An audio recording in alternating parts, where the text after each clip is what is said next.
चलिए देखिए, यहाँ पे एक क्वेश्चन आ रहा है, जो बहुत ही मोस्ट इंपोर्टेंट क्वेश्चन है, प्रतिरोध से संबंधित क्वेश्चन है। इस क्वेश्चन को हम लोग सोल्व करना है आज। ये बहुत देखने बच्चों के अगर एग्जाम कॉपी में आ जाता है, एग्जाम सेंटर पे आ जाता है, एग्जाम बोर्ड में आ जाता है, तो कहते हैं कैसे होगा सर, ये समझ नहीं आ रहा है। तो इसका बहुत ही आसान तरीका है, खास करके आईआईटी और नीट में भी ये हमारा बहुत टफ क्वेश्चन होता है, पूछा जाता है, हर बार पूछा जाता है। इसके लिए हम लोग क्या करते हैं, देखिए, हमारे पास कुछ ऐसा फिगर है, ठीक।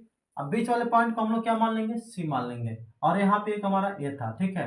ध्यान दीजिएगा, अब ये ए पॉइंट यहाँ पे ऑलरेडी पहले से था। अब एक चीज ध्यान दीजिएगा कि जब किसी के बीच में प्रतिरोध नहीं होता है, तो जो यहाँ पे होता है वही यहाँ पे भी। इसके बीच में कोई प्रतिरोध नहीं है, ए हो जाएगा। इसके बीच में कोई प्रतिरोध नहीं है, तो यहाँ पे भी ये हो जाएगा।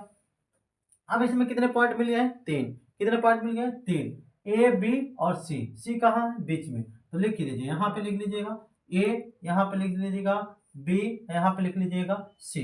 तीन को हो गया। अब ए का पॉइंट यहाँ बना लीजिए, बी का पॉइंट, सॉरी, सी को बीच में करेंगे जी। सी हमारा बीच में है ना, सी बीच में हो जाएगा, और बी हमारा यहाँ पे हो जाएगा, ठीक है। अब तीनों पॉइंट देखिए, ए से सी तक कितने प्रतिरोध जुड़े हैं, एक दो तीन। ए से सी तक कितने, ए का सी के साथ कितने प्रतिरोध है, सी कितने, ए के साथ जुड़ा है, तीन के साथ जुड़ा है ना। तो यहाँ पे हम क्या करते हैं, तीन को प्रतिरोध ऐसे हम बना देंगे, है ना। एक यहाँ से ऐसे जाएगा, एक यहाँ से ऐसे जाएगा, ठीक है। फिर ये भी हमारा एक प्रतिरोध हो जाएगा। फिर एक यहाँ से ऐसे जाएगा, ये भी एक हमारा प्रतिरोध हो जाएगा। अब सी से कहाँ जा रहा है, बी में, तो सी से बी में एक प्रतिरोध ऐसे करके जाएगा, ठीक है। अब यहाँ पे सबका ओम लिख दीजिए, सबका आप ओम लिख दीजिए। पहला यहाँ पे मान है 10 ओम का, और दूसरा यहाँ पे 5 ओम का, और तीसरा हमारा है 10 ओम का, ठीक है। यहाँ पे क्या हो जाएगा हमारा, 5 ओम का।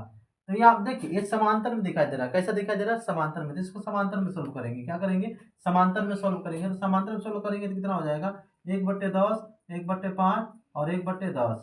दोनों का एलसीएम कितना हो जाएगा, इन तीनों का 10 हो जाएगा। जोड़ेंगे तो यहाँ पे एक, यहाँ पे दो, यहाँ पे एक, यानी कि आंसर इसका कितना आ जाएगा अपना, इसका आंसर कितना हो जाएगा, यहाँ पे फाइनली आर निकल के आएगा, तो 4/10 आ जाएगा, ठीक है। चलिए, अब उसके बाद से 4 बट्टे यहाँ पे क्या आ रहा है हमारा, 10 आ रहा है ना। देखिए यहाँ पे 4 बट्टे क्या आ जा रहा है, 10 आ रहा है। तो 10 से अगर इसको हम भाग कर देंगे तो कितने बार में कटेगा, 0.4 बार में कट जाएगा। कितने बार में कट जाएगा, 0.4 बार में कट जाएगा। अब यहाँ पे देखिए, इसका आंसर, पूरे का आंसर हमारा कितना आ गया, पूरे का आंसर कितना आ गया, 0.4 आ गया। तो अब एक प्रतिरोध वो हो जाएगा, एक रेसिस्टेंस ये वाला हो जाएगा, तो दोनों सीरीज में आ जाएंगे। किस में आ जाएंगे, दोनों सीरीज में आ जाएंगे। ये वाला इसका एक आंसर, और ये वाला किस में आ जाएगा, सीरीज में। तो सीरीज में जोड़ देंगे, 5 + 0.5 4, जोड़ देंगे तो 5 दशमलव क्या हो जाएगा, 4, हमारा फाइनली आंसर हो जाएगा, ठीक है।